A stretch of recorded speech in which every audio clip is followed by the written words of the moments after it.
Математика. Сабақтың тақырыбы өзіңді тексер. Оқу мақсаты. Айнымалысы бар өрнектер мен теңдеу түрінде барлық арифметикалық амалдарға берілген қарапайым есептерді шешу. Қосу мен азайтуға берілген құрама есептерді санды өрнектер түрінде модельдеу.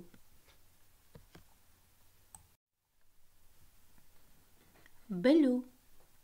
Болды 5000 теңге. 1000 теңгеден 3 вафли сатып алынды. Қанша ақша қалды? Осылайша шоколадтың және кекстің қаншасы қалай сатып алынғанын тауып, есептерді есептеп шығар. Шешуін есептеп, жауабын жаз.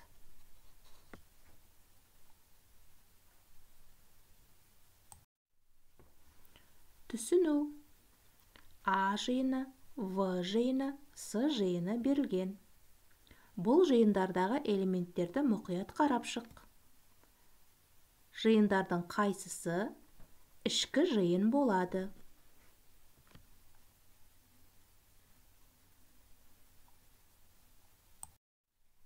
Қолдану. Саябақтағы орындықтарды бояу үшін 5 килограммдық 45 банкі көк түсті және 3 килограммдық 60 банкі жасыл түсті бояу сатып алынды. Барлығы неше килограмм бояу сатып алынды? Есептің шартын құрамыз. Белгісіздерді анықтаймыз. Қанша сұрақ белгісі пайда болды? Бұл есептің шешімін модельдеп жазуды ұмытпа. Модельдеп жазу дегеніміз орындалатын барлық арифметика амалдарды бір өрнек түрінде тізбектеп жазу. Есепті шығарып, жауабын жаз. Талдау. Есепті кесте бойынша шығарамыз. Кестеге назар аудар. Бір затқа жұмсалған шығын бірдей. Заттардың саны бірінші жолақта белгісіз, екінші жолақта 6 дана. Жалпы шығын 270 см, бірінші жолақта, екінші жолақта 540 см. Қай кестедегі жолақты есептеп алған дұрыс? Кестеге мұқият назар аудар. Одан соң, осы белгілі болған кестедегі жолақтағы мәліметті белгісіз кестедегі мәліметке салуыңа болады. Сонда алғашқы бірінші жолақтағы белгісіздерді табасың.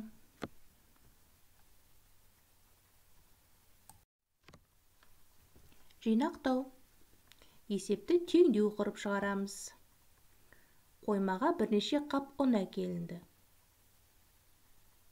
Оның 30 қабы сатылып кеткенде, қоймада 40 қап ұн қалды. Қоймаға неше қап ұн әкелінген еді? Мазмұнын бірнеше рет оқып шық. Теңдеуіңді құр, есептеп шығар.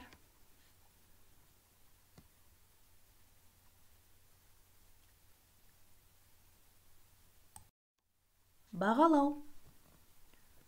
Анасы 12 литр айран сатып алды. Бұл шұбатқа қарағанда 2 есе артық. Анасы барлығы неше литр сүт өнімін сатып алды? Есептің мазмұнын мұқият оқы, белгісіздерді анықта. Одан соң модельдеп шығарамыз. Есеп шешіміне сәйкес өрнекті белгіле. Төменде берген 3 өрнектің қайсысы сенің есептеп шығаратын өрнегіңе сәйкес келеді? Анықтап, есепте.